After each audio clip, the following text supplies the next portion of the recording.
Conservative field forces, जो आपकी conservative field, say for example if in a region you have some conservative field,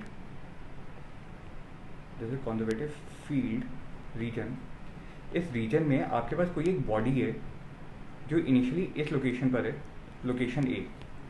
now to reach a final location B, the same body will be exerted upon by some force. A से अगर B तक जाने तो उसके ऊपर कोई force लगा होगा.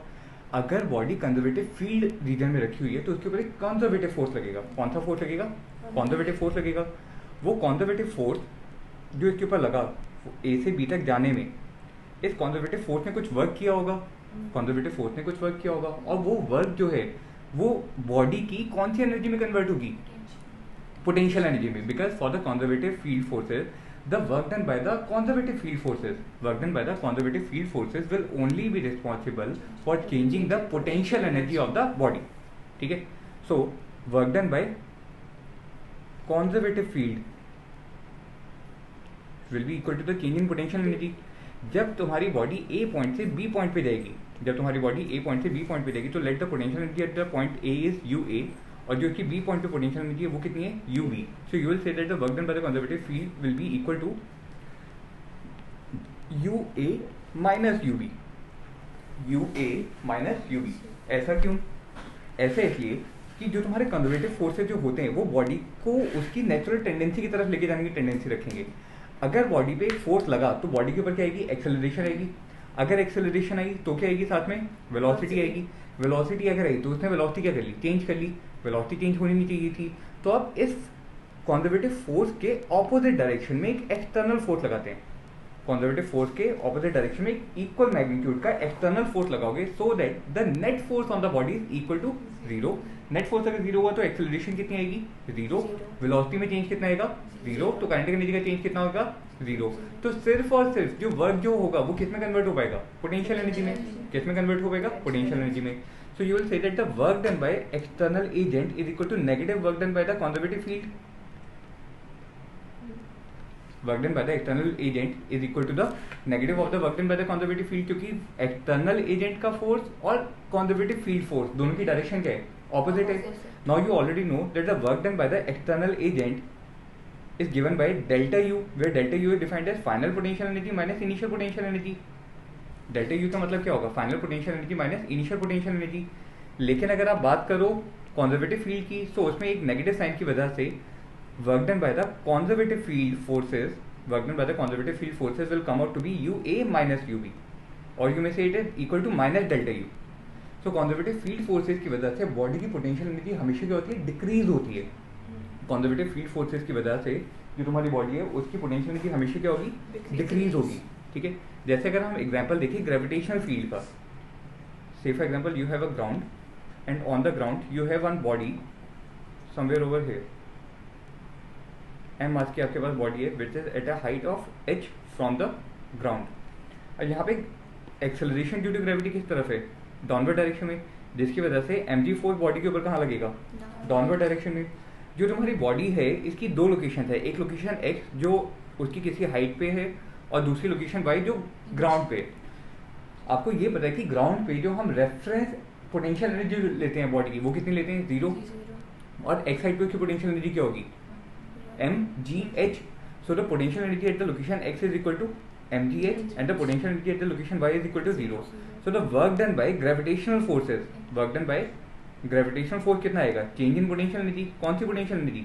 Work done. अगर आप ग्रेविटेशनल फोर्स का देखोगे तो कौन से फोर्स की बात कर रहे हैं हम?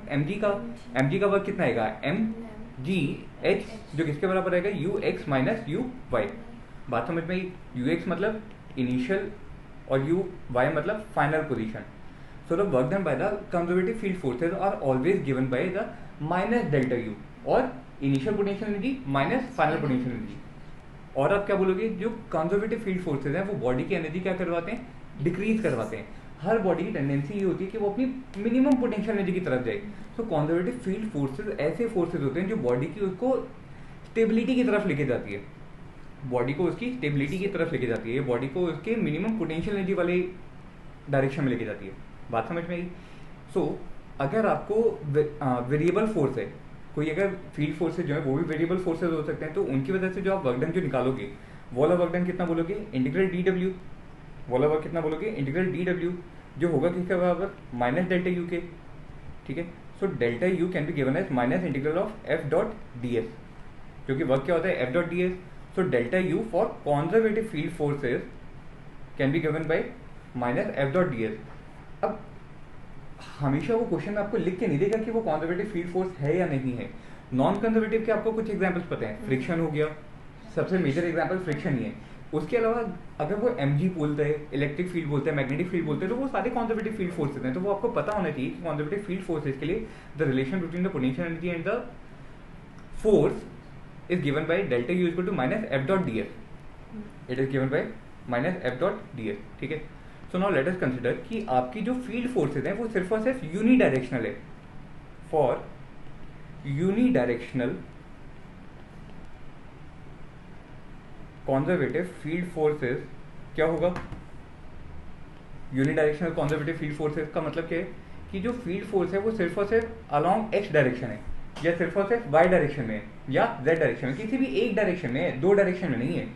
यहाँ पे अगर आपको किसी बॉडी की पोटेंशियल एनर्जी में चेंज निकालना है, बॉडी की पोटेंशियल एनर्जी में अगर चेंज निकालना है तो आप क्या बोलोगे, सबसे पहले अगर फील्ड फोर्स आपका एक्स डायरेक्शन में, so you will say that the force F can be given as F X, जहाँ पे एफ एक्स क्या डिनोट करे, एफ एक्स आई कैप लिख लो इसको या तो, ठीक है। जो क्या बता रहे कि जो आपकी फील्ड फोर्स है वो सिर्फ और सिर्फ अलोंग एक्स एक्सिस है और किसी डायरेक्शन में नहीं है।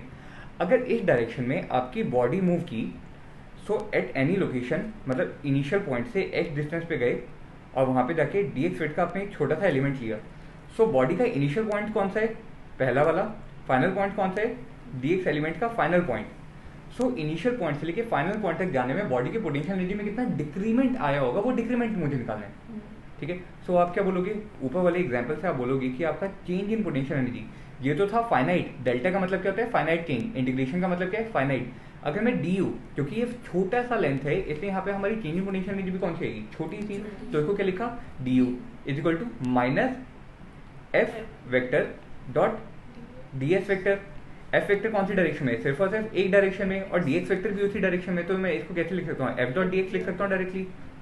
So you may write that F is equal to minus D you by D X, ठीक है, F is equal to minus D you by D X. लेकिन फोर्स आया आना कौन सी डायरेक्शन में था, आई कैप की, तो फोर्स क्या होता है, वेक्टर के साइन के साथ आप यहाँ पे आई कैप लगा देंगे, ठीक है। तो अगर आपका बॉडी सिर्फ एक डायरेक्शन में मूव किया तो फोर्स कितना लिखा आपने, minus D you by D x. Similarly अगर बॉडी सिर्फ और सिर्फ वाई डायरेक्शन में मूव कर रही होती तो आप क्या लिखते हो उसको, F Y vector is equal to minus D you by D Y into J cap. और अगर सिर्फ और सिर्फ जेड डायरेक्शन में होती तो क्या लिखते, F Z vector is equal to minus D you by D Z K cap. ये तीनों सिर्फ और सिर्फ आप तब लिखोगे जब सिर्फ एक डायरेक्शन में, सिर्फ एक डायरेक्शन में, एक डायरेक्शन में, अगर तीनों डायरेक्शन में साइमल्टेनियसली अगर प्रेजेंट हो, क्या लिखोगे, अगर तीनों डायरेक्शन में साइमल्टेनियसली प्रेजेंट हो तो नेट फोर्स वेक्टर कितना हो जाएगा, F vector will be given by F X vector plus F Y vector plus F Z vector, तीनों का वेक्टर सम आएगा। लेकिन जब हम इन तीनों का वेक्टर सम करेंगे तो वहां पे हम फोर्स को जो लिखेंगे ना वो लिखेंगे माइनस ग्रेडियंट ऑफ यू। ये जो होता है ना, इसको इन्वर्टेड ट्रायंगल, इसको हम बोलते हैं gradient operator. Mathematically this is known as gradient operator which is given by the partial derivative. जो आप डी बाई डी एक्स लिखते हो वो होता है फुल डेरिवेटिव। पार्शियल डेरिवेटिव का मतलब क्या है, ग्रेडियंट वेक्टर को आप लिखोगे माइनस नहीं, ये आएगा आपका plus del by del X of I cap plus del by del Y of J cap plus del by del Z of K cap. इसका मतलब क्या है कि जब आप डेल बाई डेल एक्स की बात कर रहे हो, जब आपने सिर्फ और सिर्फ पहले टर्म की बात की, तो जो भी आपका फंक्शन जो होगा ना, उस फंक्शन में मैं एक्स को तो वेरिएबल मानूंगा लेकिन वाई और जेड को क्या मानूंगा, कांस्टेंट। वाई और जेड को क्या मानेंगे आप, कांस्टेंट। सिमिलरली जब आप डेल बाई डेल वाई की बात करें तो वहां पे आप वाई को वेरिएबल मानोगे, एक्स और जेड को क्या मानोगे, constant. So the force vector will be given by minus gradient of you vector, ठीक है। वैल्यू पुट करो तो आप फोर्स वेक्टर को कैसे लिख सकते हो, force vector F vector will be given by negative sign of del you by del X I cap plus del you by del Y J cap plus del you by del Z K cap. तो आपको मिलेगा force vector in the three dimensional space. क्या मिलेगा, force vector in the three dimensional space. बात समझ में आई? ठीक है, जैसे एग्जांपल देखो इसका एक, in this question you are given that the potential energy U is given by 4x cube plus 3y square z. You have to find force vector in this region. इस रीजन में आपको force vector की direction निकालनी है। तो आप क्या बोलोगे? Since force vector is given by minus gradient of u, और यू में राइट माइनस ब्रैकेट के अंदर del by del X of u I cap plus del you by del Y J cap plus del you by del Z of K cap. अब value put करो।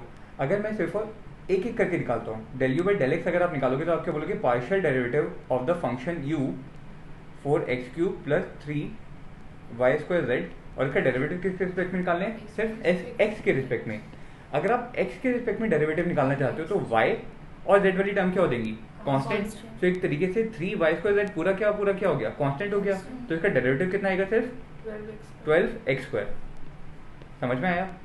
ऐसे ही del you by del Y निकालेंगे तो हम क्या लिखेंगे? Partial derivative of the function u with respect to the variable y, with respect to the variable y।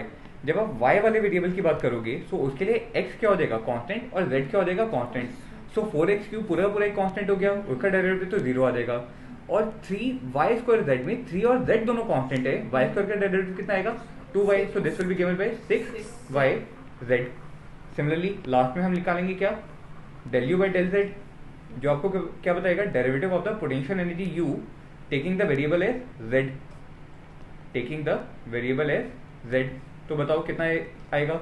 जब हम इसको सॉल्व करेंगे तो आप बोलोगे कि यहाँ पे x और y कांस्टेंट है, तो 4x³ का डेरिवेटिव 0 हो जाएगा और आपके पास बचेगा 3y² z, जिसमें 3y² भी गए कांस्टेंट, z का डेरिवेटिव कितना आएगा? 1। तो आंसर कितना आएगा? 3y²। अब अगर आप नेट फोर्स वेक्टर अगर लिखेंगे तो फोर्स वेक्टर क्या लिखेंगे? एक माइनस साइन हमारे पास पहले से था, तो माइनस साइन अंदर क्या लिखेंगे? Del you by del X I cap means 12x² I cap plus 6yz J cap plus 3y² K cap. समझ में आया? तो आपको फोर्स वेक्टर 3 डायमेंशनल स्पेस में मिल गया। समझ में आया? पक्का? एक और क्वेश्चन देखिए। In this question you are given that the potential energy of a particle of mass 4 kg depends on its x coordinate as 5x² plus 4x plus 7 joules। इतनी आपको पोटेंशियल एनर्जी दी हुई है और पोटेंशियल एनर्जी सिर्फ और सिर्फ x coordinate के ऊपर डिपेंड कर रही है। Mass of the particle is given as 4 kg। You have to find acceleration of particle at the coordinate 2,4। 2,4 पे आपको पार्टिकल की एक्सेलरेशन निकालनी है। ठीक है, सो आप यहाँ पे क्या बोलेंगे कि आपको पोटेंशियल एनर्जी सिर्फ और सिर्फ x डायरेक्शन में दी है। इट मीन्स कि बॉडी के ऊपर जो फोर्स लगा होगा वो कौन सी डायरेक्शन में लगा होगा? सिर्फ x डायरेक्शन में। तो यहाँ पे हम पार्शियल डेरिवेटिव ना यूज करके कंप्लीट डेरिवेटिव यूज करेंगे। तो आप लिखोगे क्या? du by dx I cap, force vector will be given by minus of du by dx I cap. Value put करो तो minus d by dx of 5x² plus 4x plus 7। और units पे ध्यान देना है, अगर यूनिट्स आपको joule में दी हुई है तो फोर्स किस में आएगा? न्यूटन में। अगर यूनिट आपको किलो जूल में दी होती तो फोर्स किस में आता? Kilo Newton. फोर्स किस में आता? Kilo Newton. तो यूनिट्स पे ध्यान रखना है आपको। बताओ ये सॉल्व करके कितना आएगा? 5x² का derivative 10x plus 4। So this is the force which is acting on the particle along the I cap, along the x direction. अब आपको एक्सेलरेशन निकालनी है। Since acceleration vector is given bye force vector upon mass, so it will be given by minus 10x plus 4 upon 4। और acceleration किसके along होगी? Along आई cap. अब आपको यहाँ पे एक्सेलरेशन किसी कोऑर्डिनेट पे निकालनी थी। कोऑर्डिनेट क्या दिया हुआ है? 2,4। So acceleration at 2,4 will be given by minus 10 into 2 plus 4 whole divided by 4, so that will come out to be minus 6 I cap. तो मैग्नीट्यूड कितना आएगा? 6 मीटर पर सेकेंड स्क्वायर। और डायरेक्शन क्या आएगी? Minus I cap. डायरेक्शन क्या आएगी? Along minus I cap. समझ में आया? ठीक है, एक और क्वेश्चन देखो। In the next question you are given that the potential energy u is given as 3x square plus 4y square joules. The mass of the particle is given as 2 kg. The mass of the particle is given as 2 kg, and you have to find the acceleration of the particle. Find acceleration of particle at 1,1 वाले coordinate पे आपको body की acceleration निकालनी है. निकाल लोगे. यहाँ पे जो आपको u जो दिया है वो आपका x और y दोनों का फंक्शन दिए. u जो दिया है वो x और y दोनों का फंक्शन दिए. सो आप यहाँ पे क्या बोलेंगे, force vector will be given by minus gradient of u. Gradient का मतलब del you by del X I cap plus del you by del Y J cap. K cap नहीं लिख रहा क्योंकि जो मेरा फंक्शन है वो सिर्फ और सिर्फ एक्स और वाई की टर्म्स में. डिफरेंशिएट करो तो क्या आएगा, u का derivative with respect to x, तो y की टर्म को हम क्या मान लेंगे, कांस्टेंट. तो 3x स्क्वायर का डेरिवेटिव कितना आएगा, 6x i cap plus del you by del y. जो हमारा एक्सप्रेशन है u का उसमें x को कांस्टेंट मान लो, y को वेरिएबल रखोगे तो कितना आएगा, 8y J cap. This is the net force which is acting on the particle. So what will be the acceleration, f vector upon mass. Mass कितना गिवन है आपको, 2 kg. सो आप क्या लिखेंगे, minus 6x i cap minus 8y J cap whole divided by 2, which will be given as minus 3x I cap minus 4y j cap. Now to find the acceleration of the particle at the coordinate 1,1. So acceleration of the particle at the coordinate 1,1 will be given by the putting the value of x and y by 1. So कितना लिखोगे, minus 3 I cap minus 4 j cap. So a vector का magnitude कितना आएगा, under root of 3 square plus 4 square which will be equal to 5 metre पर second square. और अगर मैं ये पूछूं कि एक्सेलरेशन के डायरेक्शन में लगी होगी, so tan theta will be equal to how much, जो आपका y कॉम्पोनेंट है उसका कोफिशिएंट कितना, -4 डिवाइड बाय x का कोफिशिएंट कितना, -3. Minus and minus will cancel out and will come out to be, theta कितना आएगा यहाँ से 53 डिग्री, सॉरी 37 डिग्री नहीं, थीटा कितना आएगा 53 डिग्री आएगा. सो थीटा कितना है 53 डिग्री. बात समझ में आई. लेकिन क्या 53 डिग्री पे लगेगा या किसी और डायरेक्शन में लगेगा, 53 पे नहीं लगेगा क्योंकि आपका न्यूमरेटर और डिनोमिनेटर दोनों नेगेटिव आए हैं. tan थीटा होता क्या है, sin theta upon cos theta. मतलब ये एक ऐसे कोऑर्डिनेट में जहाँ पे sin थीटा और cos थीटा दोनों नेगेटिव है. कौन से कोऑर्डिनेट में होते हैं दोनों नेगेटिव, थर्ड कोऑर्डिनेट में. जो आपको 53 डिग्री मिले ये तो जनरल सॉल्यूशन मिले. एग्जैक्ट सॉल्यूशन क्या होगा, प्लस 180 डिग्री. सो आप 180 डिग्री इसमें 53 डिग्री में ऐड करोगे. समझ में आया, वो आपको देगा एक्सेलरेशन की एक्चुअल डायरेक्शन. समझ में आई बात, ठीक है. आगे देखें. Now let us proceed to the concept of equilibrium. Equilibrium का मतलब क्या होता है बताओ. हाँ, क्या बैलेंस हो. इक्विलिब्रियम टर्म का मतलब क्या है कि बॉडी के ऊपर लगने वाले जो नेट फोर्सेस हैं एज वेल एज जो नेट टॉर्क है दोनों क्या होने चाहिए, 0. तो आप क्या बोलोगे, बॉडी किस में है, इक्विलिब्रियम में. बॉडी किस में है आपकी, इक्विलिब्रियम में. जब हम इक्विलिब्रियम की बात करेंगे तो यहाँ पे कॉन्जर्वेटिव फील्ड की टर्म्स में अगर मैं बात करूँ, in the terms of conservative field you will से इन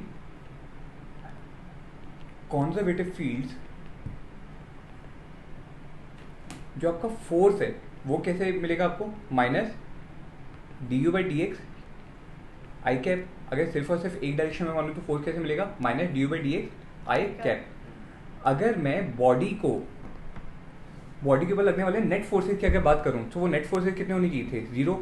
so for equilibrium of body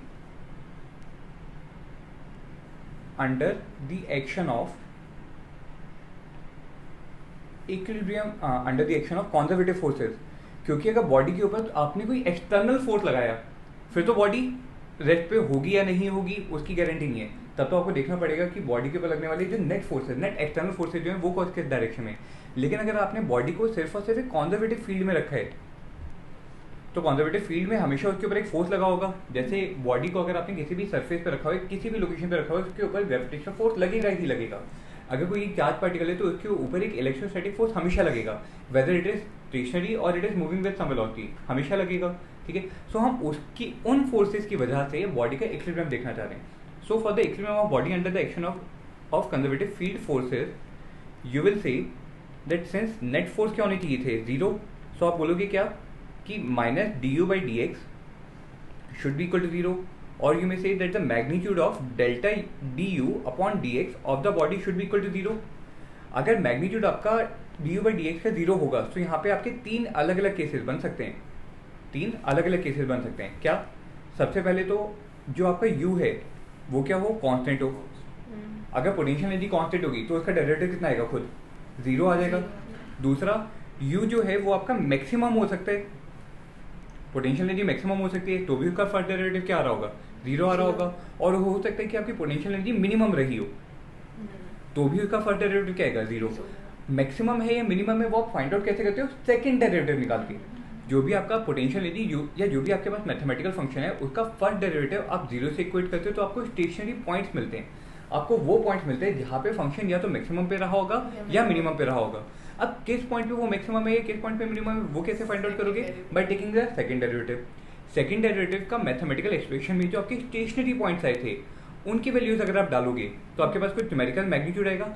अगर वो मैग्नीट्यूड नेगेटिव आता है तो आपका पॉइंट कौन सा रहा होगा, मैक्सिमम का.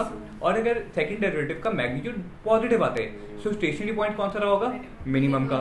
सो आपको वहां से पता चलेगा कोऑर्डिनेट जहां पे आपको मैक्सिमम या मिनिमम मिला होगा. लेकिन मैक्सिमम वैल्यू कितनी रही होगी उसके लिए आप क्या करोगे, स्टेशनरी पॉइंट को ओरिजिनल मैथमेटिकल फंक्शन में पुट करोगे. स्टेशनरी पॉइंट को ओरिजिनल मैथमेटिकल फंक्शन में पुट करोगे तो आपको फंक्शन की मैक्सिमम या मिनिमम वैल्यू मिलेगी. समझ में आई बात. न्यूमेरिकल देखेंगे तो उस चीज को हम देखेंगे. तो यहाँ पे आपके पास अगर D you by D x 0 होने तो क्या 3 केसेस हो सकते हैं. या तो हो सकते हैं जो आपको स्टेशनरी पॉइंट मिला है उस पर मैक्सिमम मिला हो, स्टेशनरी पॉइंट पे मिनिमम मिला हो, या स्टेशनरी पॉइंट पे 0 मैग्नीट्यूड मिला हो. ठीक है, तो एक एक करके तीनों केसेस देखते हैं. इन the first case I am taking, late us से that the potential energy is maximum. Potential energy उस पॉइंट पे क्या रही होगी, मैक्सिमम रही होगी. So if I draw a curve between the potential energy and the distance x, और अगर आपको किसी पॉइंट पे मैक्सिमा चाहिए तो कर्व कैसा रहा होगा, समथिंग लाइक दिस. कर्व कुछ इस तरीके का रहा होगा जहाँ पे उसके टॉप मोस्ट पॉइंट पे अगर मैं टेंजेंट ड्रॉ करूँ तो ये टेंजेंट मुझे क्या बताता है, slope of the curve. Slope of the curve which is drawn on 2 axes. कौन सी एक्सेस है, u और y. सो इसका स्लोप जो होगा वो मुझे स्लोप क्या बताएगा, magnitude of d you by D x. Magnitude of d you by D x will give me the slope. अब अगर मैं टॉप मोस्ट पॉइंट पे अगर स्लोप बोलूँ तो स्लोप क्या है, हॉरिजॉन्टल, मतलब एंगल थीटा कितना बना होगा, 0. तो स्लोप की वैल्यू कितनी आएगी, 0. It mean D you by D X कितना रहा होगा, 0. ये चीज तो कंफर्म होगी कि टॉप मोस्ट पॉइंट पे मेरे D you by D X कितना रहा होगा, 0. So I will say that at this location which I am stating as x equal to x1. So at x equal to x1, you will say that du by dx is equal to how much, 0. ठीक है, अगर ये 0 है तो उसके ऊपर लगने वाला जो नेट फोर्स जो लगा होगा वो भी कितना लगा होगा, 0 लगा होगा. ये बात तो कंफर्म हो गई. अब मुझे बताओ कि ये वाली जो पोजीशन है ये बॉडी की स्टेबल पोजीशन है या अनस्टेबल पोजीशन है, वो हम कैसे फाइंड आउट करेंगे. उसके लिए हम 2 अलग अलग पॉइंट्स लेंगे. Let us say you will say at x equal to x1 positive. x1 positive का मतलब क्या है कि x1 से जस्ट आगे वाला पॉइंट, x1 से जस्ट आगे वाला पॉइंट. तो मान लो वो वाला पॉइंट ऐसा वाला पॉइंट है जहाँ पे ये ऑरेंज कलर वाला कोऑर्डिनेट क्या है, x1 positive. So at this orange colour point the tangent will be something like this. Tangent कैसी बनेगी आपकी, ऐसी बनेगी. इस टेंजेंट का स्लोप कैसा आएगा, पॉजिटिव या नेगेटिव. टेंजेंट ने एंगल थीटा क्या बनाया होगा, ऑब्ट्यूज. थीटा एंगल क्या रहा होगा इसका, obtuse. So you will say that D you by D X कितना आएगा इसका, नेगेटिव आएगा. क्यों, क्योंकि एंगल थीटा क्या है, ऑब्ट्यूज. अगर D you by D X negative आया तो फोर्स क्या होता है, minus D you by D x. Force क्या था, minus D you by D x. तो फोर्स क्या आएगा, पॉजिटिव. फोर्स अगर पॉजिटिव पे आया इट मीन्स कि इस ऑरेंज कलर वाली पोजीशन पे अगर मेरा पार्टिकल हुआ तो उस पर फोर्स कहाँ पे लगेगा, टुवर्ड पॉजिटिव एक्स एक्सिस. बात समझ में आई. चलो एक पॉइंट और लो. तीसरा जो पॉइंट ले रहा हूँ वो मैं ले रहा हूँ x equal to x1 negative. x1 negative का मतलब क्या है, x1 से लेफ्ट हैंड साइड वाला पॉइंट, कोई point. Let us consider this point. इस ग्रीन कलर वाले पॉइंट पे अगर आप टेंजेंट ड्रॉ करोगे वो टेंजेंट ऐसा ड्रॉ होगा और टेंजेंट का slope with the horizontal theta क्या आएगा, एक्यूट, थीटा क्या आएगा एक्यूट। अगर थीटा एक्यूट एंगल आया तो उसका स्लोप क्या आएगा इस पॉइंट पे पॉजिटिव। अगर स्लोप पॉजिटिव आया तो आप फोर्स क्या बोलोगे, फोर्स क्या लगेगा minus D you by D x. जहाँ पे D you by D x अगर पॉजिटिव है तो फोर्स क्या लगा नेगेटिव डायरेक्शन में। It mean that for this green colour point the force will act toward the left hand side. अब consider करो आपका एक पार्टिकल है जो व्हाइट कलर वाली पोजीशन पे रखा हुआ था। जो पार्टिकल है वो कहाँ पे रखा हुआ है, इनिशियली इस पोजीशन पे रखा हुआ है। इस पार्टिकल को जब आपने इस पोजीशन पे रखा था तो वो बोलेगा मेरा स्लोप जीरो है तो मैं स्टेशनरी हूँ, क्योंकि मेरे ऊपर लगने वाले जो नेट फोर्सेज हैं वो क्या है जीरो। पार्टिकल को आपने toward right hand side displace किया, पार्टिकल को आपने toward right hand side displace किया तो उसके ऊपर फोर्स भी कहाँ लगा, टुवर्ड राइट हैंड साइड। क्या वो पार्टिकल की इक्विलिब्रियम पोजीशन की तरफ लग रहा है फोर्स, नहीं, पार्टिकल को उसकी इक्विलिब्रियम पोजीशन से और दूर लेके जा रहे हैं। आपने पार्टिकल को toward left hand side displace किया, सो जो फोर्स जो लगा वो उसको उसकी इक्विलिब्रियम पोजीशन से और दूर की तरफ लेके गया। It mean that whenever you are displacing the particle from its equilibrium position, the net forces acting on the particle are not acting toward the mean position, toward the equilibrium position वो नहीं act करे बल्कि उससे और दूर लेके जा रहे हैं। सो इस टाइप का इक्विलिब्रियम कौन सा कहलाएगा, अनस्टेबल इक्विलिब्रियम। ये वाला इक्विलिब्रियम कौन सा कहलाएगा, unstable equilibrium. So when your potential energy is maximum at a given point, you will say that the particle will be in unstable equilibrium. Particle किस में रहा होगा, अनस्टेबल इक्विलिब्रियम में रहा होगा। बात समझ में आई पक्का। सेकंड केस देखो, in the second case late us consider that the potential energy is minimum. Potential energy क्या है आपकी यहाँ पे मिनिमम है। So for a curve between the force and the position of the particle along a given axis, the curve will be something like this. Now again at the bottommost point at the location of x equal to x1, आप क्या बोलोगे, at x equal to x1 the slope of the curve is equal to 0, क्योंकि यहाँ पे क्या बन रहा होगा, हॉरिजॉन्टल लाइन बन रही होगी। अगर स्लोप 0 है तो नेट फोर्स यहाँ पे कितना लग रहा होगा, 0। चलो हमें ये तो पता चल गया कि इस पोजीशन पे जो पार्टिकल जो रखा होगा वो इक्विलिब्रियम पे होगा। वो इक्विलिब्रियम किस टाइप का है वो हम कैसे फाइंड आउट करेंगे, by taking the next point. अगला पॉइंट हम क्या मानेंगे, let it x equal to x1 positive. So हम x1 के राइट हैंड साइड वाले किसी पॉइंट पे गए, जो कौन सा पॉइंट कहलाया है, x1 positive. So at this point I will draw the slope. Slope ऐसा बना, स्लोप का कर्व कितना आया, एंगल थीटा क्या आया, एक्यूट। अगर थीटा एक्यूट आया तो स्लोप क्या होगा, पॉजिटिव। स्लोप क्या होगा, पॉजिटिव। और अगर स्लोप पॉजिटिव है तो फोर्स कितना लगेगा, नेगेटिव। फोर्स कितना आएगा, नेगेटिव डायरेक्शन में। अगर फोर्स आपका नेगेटिव डायरेक्शन में, इट मीन्स कि जब आप ऑरेंज कलर वाली पोजीशन पे अपने पार्टिकल को रख रहे हो तो उस पर फोर्स कहाँ लगा, टुवर्ड नेगेटिव एक्सिस। आ जाओ एक और पॉइंट लो, कौन सा, at x equal to x1 negative. x1 negative मतलब toward left hand side of the point x1। So at this position the particle will be having a slope like this, जहाँ पे slope क्या आएगा, angle theta क्या आएगा, obtuse. अगर angle theta obtuse आया so D you by D X कितना आएगा, नेगेटिव। अगर D you by D X negative आया तो फोर्स क्या आएगा, पॉजिटिव डायरेक्शन में। It means at this green colour position the force acting on the particle is toward the positive X axis. अब आप अपने पार्टिकल को रखो, रेड कलर वाले पार्टिकल को आपने सबसे पहले पोजीशन x1 पे रखा, ठीक है, तो उसके ऊपर लगने वाला नेट फोर्स कितना है, 0। तो आप बोलोगे पार्टिकल इक्विलिब्रियम में। किस टाइप का इक्विलिब्रियम है वो कैसे फाइंड आउट करोगे, पार्टिकल को उसकी इक्विलिब्रियम पोजीशन से टुवर्ड राइट या टुवर्ड लेफ्ट डिस्प्लेस करो। आओ इसको डिस्प्लेस करो तुम टुवर्ड राइट साइड। तो तुमने देखा कि जिस पॉइंट पे ये पहुंचा उस पॉइंट पे लगने वाले जो फोर्सेस थे वो उसको वापस उसकी मीन पोजीशन की तरफ लेके आ रहे हैं, वापस उसकी इक्विलिब्रियम पोजीशन की तरफ लेके आ रहे हैं।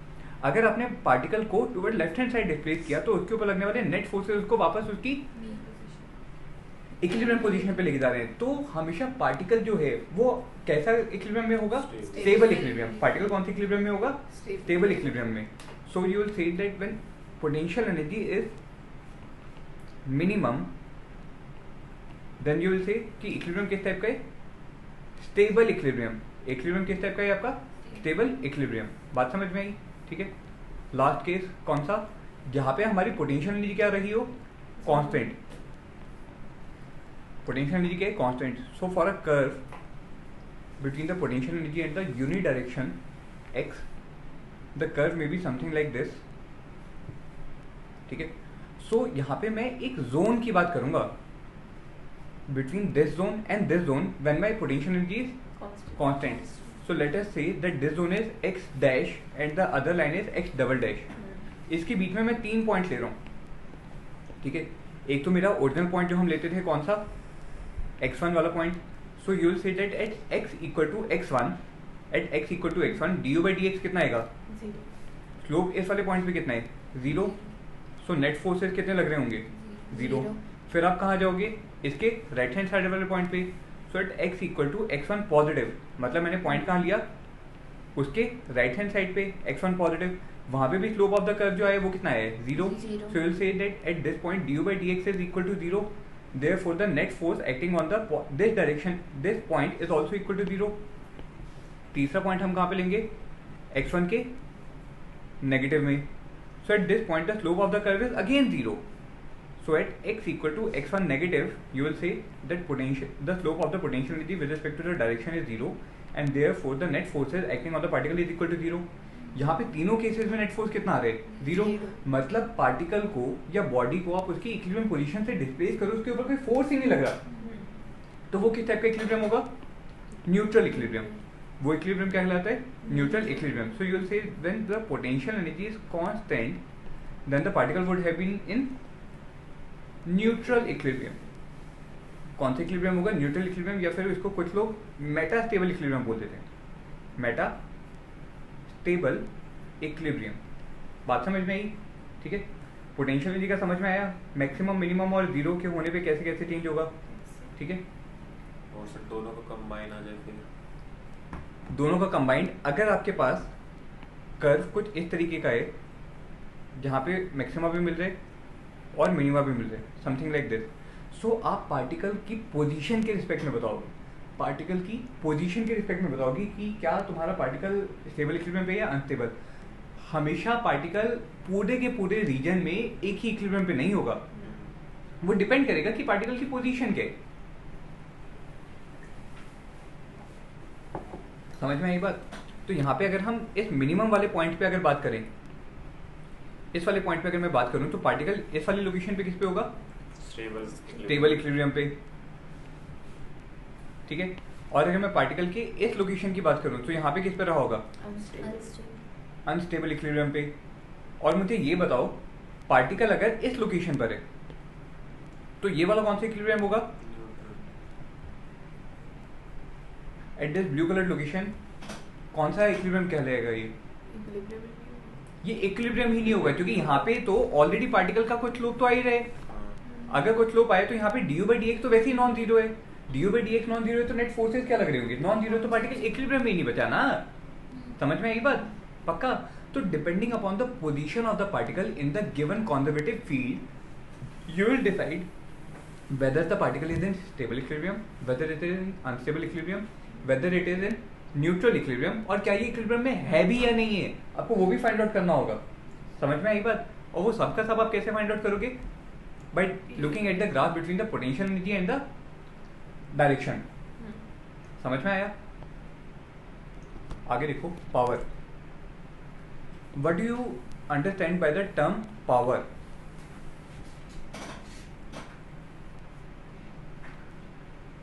आपके पास दो अलग अलग व्हीकल्स हैं, एक है से फॉर एग्जांपल होंडा सिटी और दूसरा है आपके पास Jaguar.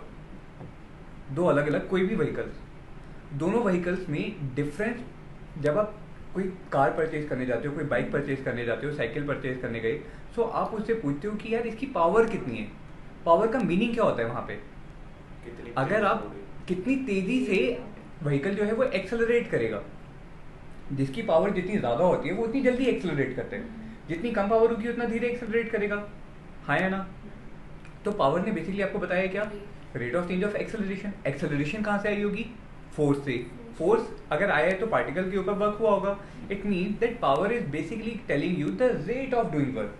Power in general terms will tell you the rate of doing work. So you में से पावर को हम क्या लिखेंगे, रेट ऑफ कंजम्पशन. और या तो जो आपका बॉडी है वो एनर्जी कंज्यूम कर रहा होगा या एनर्जी डिलीवर कर रहा होगा. So rate of consumption of energy जैसे ही हम रेट की बात करते हैं तो इसका मतलब क्या है, विद रिस्पेक्ट टू टाइम। जब हमने रेट की बात की तो वो क्या हो गया, विद रिस्पेक्ट टू टाइम। या तो आप बोलो rate of consumption of energy, और you may say in general terms rate of doing work. Rate of doing work will tell you the power. Power क्या बताएगी आपको, rate of doing work. So basically power is the measure of how fast can any force और how fast can any agent will provide you the work. जैसे इसको समझो एक बार, आपके पास दो केसेस हैं, लेट अस से two men are there which are at the same height. Now here पहला पार्टिकल या पहला मैन ए, उसके हाथ में एक रोप है और रोप के एंड पे आपने एक मास को हैंग कर दिया जिसका मास कितना है, एम मास। एम मास का आपने एक ब्लॉक हैंग कर दिया। दूसरा मैन जो सेम हाइट पे था बी, उसको भी आपने सेम रोप दी और रोप के एंड पे सेम एक मास हैंग कर दिया। Given that both of them have to pull the mass in upward direction and the height is given as h. ठीक है, मुझे ये पता चला कि at t equal to zero, at t equal to zero दोनों ब्लॉक्स की position क्या थी, सेम। अब दोनों को बोला गया विनर वो होगा जो सबसे पहले ऊपर ब्लॉक को ले आएगा। पहले वाले को टाइम लगा T1, दूसरे वाले को टाइम लगा T2। Given that T2 is less than T1, late us से T2 is less than T1, तो मुझे ये बताओ किसने ज्यादा पावर के साथ खींचा होगा। T2 अगर जल्दी है तो उसने जल्दी जल्दी खींचा, जल्दी अगर उसने ब्लॉक को ऊपर की तरफ पुल किया होगा तो उसने ज्यादा तेजी से वर्क किया, जितना ज्यादा तेजी से वर्क किया उतनी ज्यादा पावर। तो आप क्या बोलोगे यहाँ पे, पावर की अगर मैं बात करूँ तो पावर क्या होगा, रेट ऑफ डूइंग वर्क मतलब delta W upon delta T। अगर मैं पहले बॉय की अगर मैं बात करूँ तो उसने कितना पावर एक्सर्ट किया होगा, W कितना लगेगा यहाँ पे mg इंटू एच, और कितना time T1। So mgh upon T1 will be the power of the man A. Similarly, power of the man B will be given by mgh upon T2. Now since you are given that T2 is less than T1, so you will say that power exerted by the man B on the block is greater than the power exerted by man A on the block. बात समझ में आई, ठीक है। So power ने आपको बताया क्या कि कोई एजेंट, यहाँ पे जो आपका मैन ए है या मैन बी है या कोई भी अगर आपका फोर्स लग रहा है, उस फोर्स ने कितनी तेजी से आपको वर्क दिया, फोर्स ने कितनी तेजी से आपको वर्क प्रोवाइड करवाया। बात समझ में आई।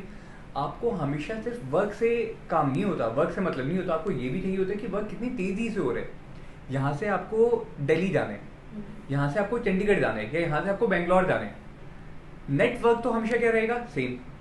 नेटवर्क क्या रहेगा, हमेशा सेम, क्योंकि डिस्टेंस क्या सेम है, लेकिन आप कितनी देर में पहुंचना चाहते हो वो इंपॉर्टेंट है। पैदल जाओगे कुछ और टाइम लगेगा, साइकिल पे जाओगे अलग टाइम लगेगा, कार पे जाओगे अलग, और फ्लाइट पे जाओगे, एरोप्लेन में जाओगे तो अलग। So not only the work is matters but the rate of doing work is also important for you. बात समझ में आई। उस रेट ऑफ डूइंग वर्क को आपने क्या नाम दिया, पावर का, ठीक है। पावर आपकी दो तरीकों से डिफाइन होती है, एक तो होती है average power, first one is your average power and second one is instantaneous power. Instantaneous power, ठीक है। एवरेज पावर बताओ क्या होती है।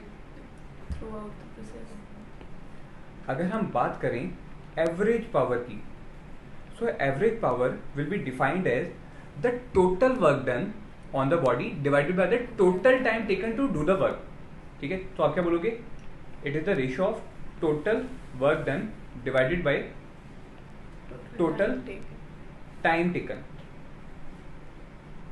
ठीक है। एंड से हम टोटल वर्क की बात करें इसलिए हम इसको डेल्टा W के साइन से दिखाएंगे डिवाइड बाय डेल्टा T के साइन से, क्योंकि डेल्टा जो होता है वो फाइनाइट चेंज होता है, डेल्टा क्या होता है, फाइनाइट चेंज के लिए। अगर हम बात करें रिजिड बॉडीज की, सो यू विल से फॉर रिजिड बॉडीज, जो भी आप रिजिड बॉडी पे वर्क करते हो वो उसकी कौन सी एनर्जी को चेंज करवाते हैं, सिर्फ काइनेटिक एनर्जी को। So you will say that for rigid body delta W is equal to delta T। और ऐसी बॉडीज के लिए अगर आप एवरेज पावर की बात करो, एवरेज पावर को या तो PAVG लिख सकते हो या इसको आप पावर के साथ इन साइन के साथ दिखा सकते हो। तो इसका मतलब भी क्या होगा, average power this will be given by the change in kinetic energy of the body in the given time interval, in the given time interval. समझ में आया। अच्छा, आपने बेसिकली वर्क के बेसिस पे आप पावर को डिफाइन किए। If the work done on the body is positive, अगर वर्क आप क्या बोलते हो पॉजिटिव, तो आपने क्या बोला, आपने बॉडी को एनर्जी सप्लाई की। अच्छा, रेट ऑफ डूइंग वर्क, अगर W पॉजिटिव है तो यहाँ से आप क्या बोलोगे कि अगर एवरेज पावर भी अगर आपकी पॉजिटिव आएगी यहाँ से, अगर एवरेज पावर पॉजिटिव है मतलब आपने एनर्जी सप्लाई की है, so you have supplied power to the body, you have supplied power to the body. समझ में आया? अगर आपका work done on the body negative आता है, तो इसका मतलब क्या है, आपने बॉडी में से एनर्जी निकाली है, आपने बॉडी में से एनर्जी क्या की है, निकाली है। और ऐसे केस में जो आपकी पावर जो आएगी वो भी क्या आएगी, नेगेटिव आएगी। मतलब आपने बॉडी में से एनर्जी को किसी रेट से निकाला है, बॉडी में से एनर्जी को किसी रेट से निकाले। जो हमने ऊपर एग्जांपल कंसिडर किया था, यहाँ पे बॉडी के ऊपर लगने वाला जो mg फोर्स जो था, बॉडी के ऊपर लगने वाला mg फोर्स वो कहाँ पे लग रहा है, डाउनवर्ड डायरेक्शन में, लेकिन उसका डिस्प्लेसमेंट कहाँ आ रहा है, अपवर्ड डायरेक्शन में। सो द mgh वाला वर्क जो आएगा वो वर्क क्या आएगा, नेगेटिव। वर्क क्या आएगा, नेगेटिव। वर्क नेगेटिव आया मतलब ग्रेविटेशनल फील्ड ने या ग्रेविटेशनल फोर्स ने बॉडी में से एनर्जी क्या की है, निकाली है। तो किसने गेन करी, जिसने खींचा उसने एनर्जी गेन करी, तो उसको कुछ पावर सप्लाई करनी पड़ेगी ना, उसको पावर सप्लाई करनी पड़ेगी ताकि वो उसकी एनर्जी को गेन कर ले। बात समझ में आया? ठीक है, एवरेज पावर आपको समझ में आया। आगे देखो instantaneous power.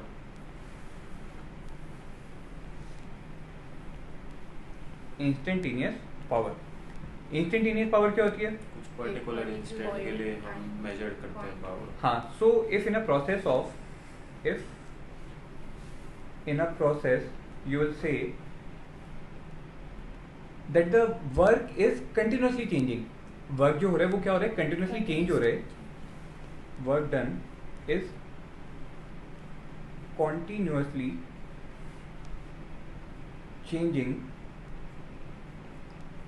then instantaneous power is defined as, या तो इसको आप P से डिनोट कर सकते हो या P के नीचे INST, तो इसका मतलब क्या होगा, instantaneous power which will be given bye dw upon dt, which will be given bye dw upon dt। समझ में आया? ठीक है।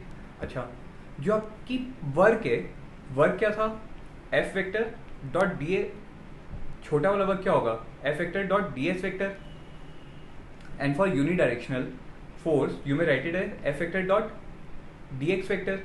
ठीक है, इसकी वैल्यू को ऊपर पुट करो, सो इंस्टेंटेनियस पावर कितनी आएगी, D by D T of F vector dot D x vector. इसका डेरिवेटिव जो आएगा यहाँ पे हम प्रोडक्ट रूल लगाएंगे, so the instantaneous power will be given bye D by D T of force multiplied bye D x vector plus D by D T of x vector multiplied by force F।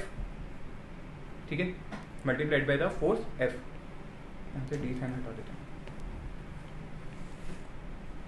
So here let us सी, अगर आप इसको solve करोगे तो आप क्या लिखोगे, dF by dt आपको क्या बताएगा, rate of change of force. अगर आपको क्वेश्चन में force as a function of time given है, force as a function of time given है, सो आप dF by dt into X vector dot with X vector plus dx by dt आपको बता क्या बताएगा, velocity, so it will be given by force vector dot velocity vector. So in general the instantaneous power in layman language is given by force vector dot velocity vector. Force vector का dot product with the velocity vector will tell you the power supplied by the applied force F। समझ में आया?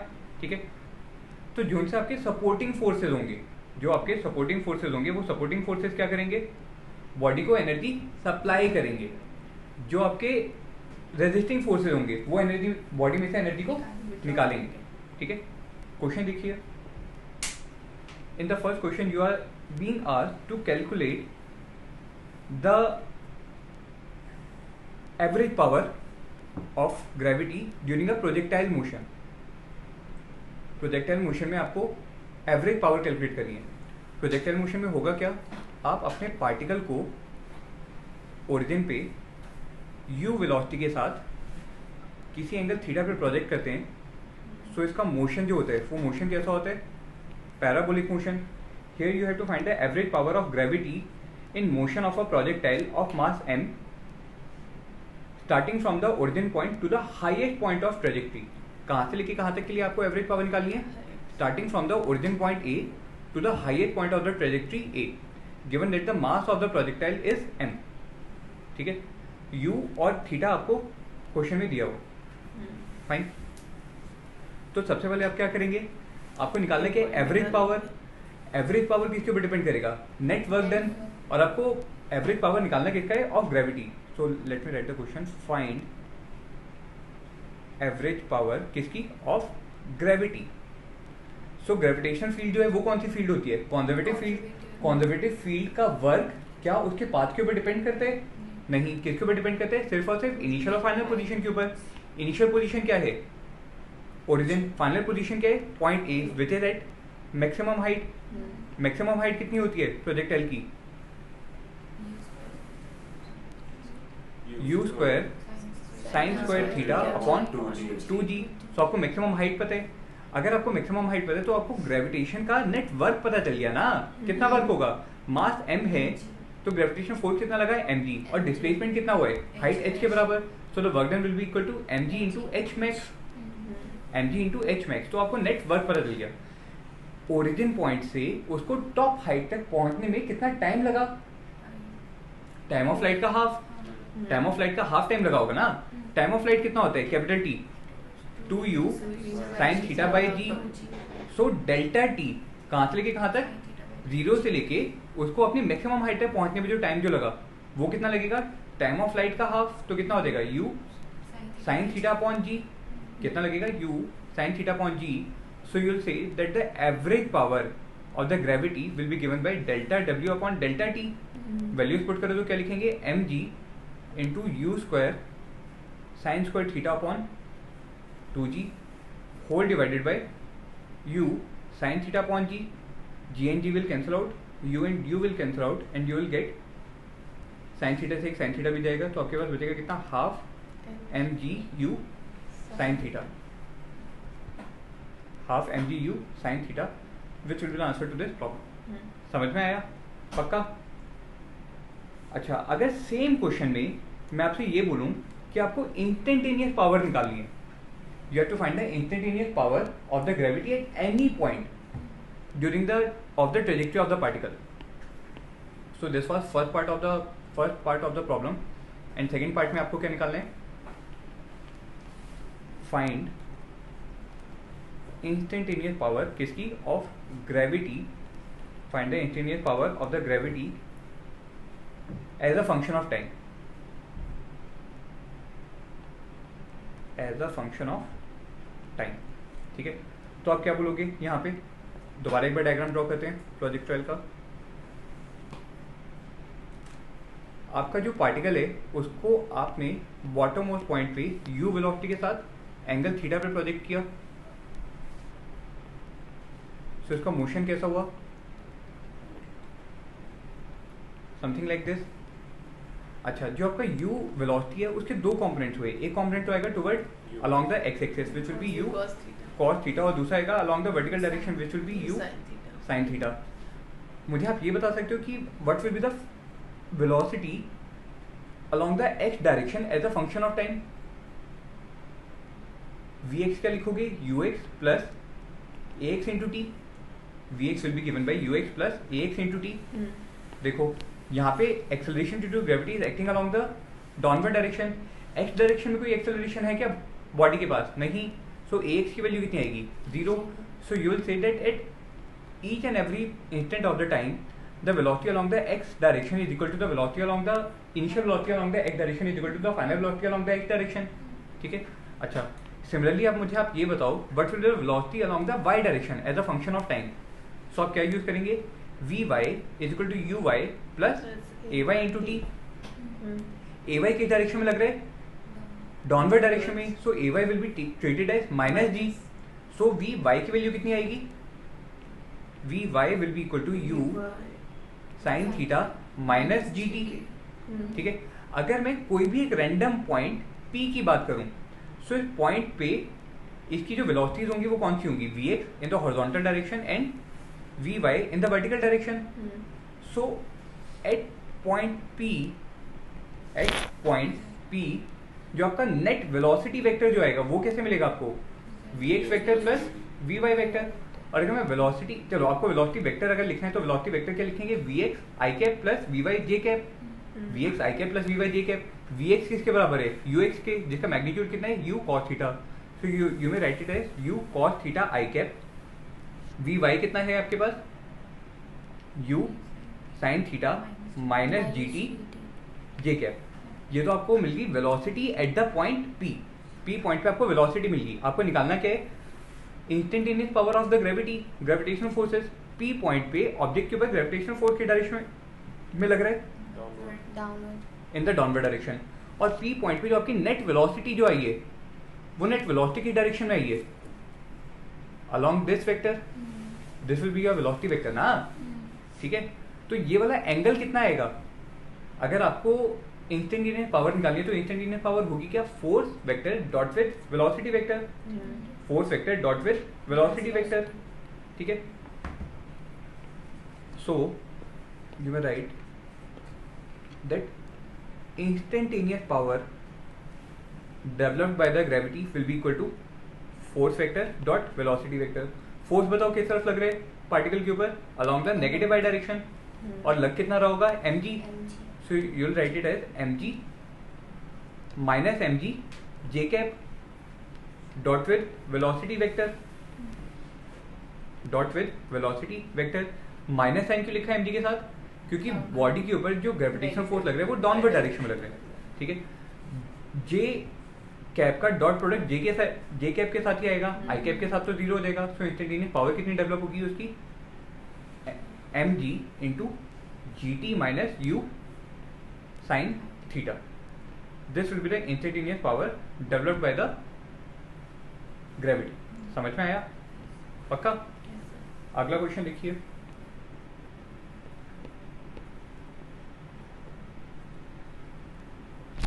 इन this question you are given that a man lifts 100 stones to a height of 6 meter in 2 minutes. ठीक है. If mass of each stone is given to be 1 kg, then find average power. Then you have to find the average power of man. Man का आपको average power calculate करना है, ठीक है. बताओ कैसे करेंगे हम इस प्रॉब्लम को. आप बोलोगे कि कितने नंबर ऑफ स्टोन्स उसने लिफ्ट किए, 100. कितनी हाइट तक लेके गए हो, 6 मीटर की. टोटल टाइम कितना लगा, 2 मिनट्स का. और मिनट्स को हम किस में कन्वर्ट करेंगे, सेकेंड में. So 2 into 60 will be equal to 120 second. The mass of the stone is given as 1 kg. सो एक स्टोन को लिफ्ट करने में उसने वर्क कितना किया, mg into h. mg into h was the work done by the man on the stone to lift it. Total number of stones कितने हैं, 100. तो टोटल उसने वर्क कितना किया होगा, mg H into N. Average power क्या आएगी, total work done. Average power क्या होती है, total work done divided by total time taken. Values put करो तो क्या लिखोगे, 6 into 10. Let us assume that the acceleration due to gravity is 10 metre per second square. कितनी हाइट से आपने उसको लिफ्ट अप किए, 6 मीटर. कितने नंबर ऑफ स्टोन्स हैं, 100 डिवाइडेड बाय टोटल टाइम कितना लगा, 2 मिनट्स का, मतलब 120 सेकेंड, ठीक है. इसको सॉल्व करोगे तो आपके पास आंसर आएगा कितना, 300 watts. The unit of power is watts. याद रखना पावर की यूनिट क्या आती है, वॉट. वर्क की यूनिट क्या थी, जूल. टाइम की यूनिट क्या है, second. So 1 joules per second will give you 1 watt, ठीक है. अच्छा, यहां से कई बार अगर आपको क्वेश्चन में हॉर्स पावर दिया हुआ होता है, so you have to remember that 1 horse power is equal to 746 watts. 1 horse power is equal to 746 watts, ठीक है. एक क्वेश्चन और देखिए. In this question you are given that a block of mass m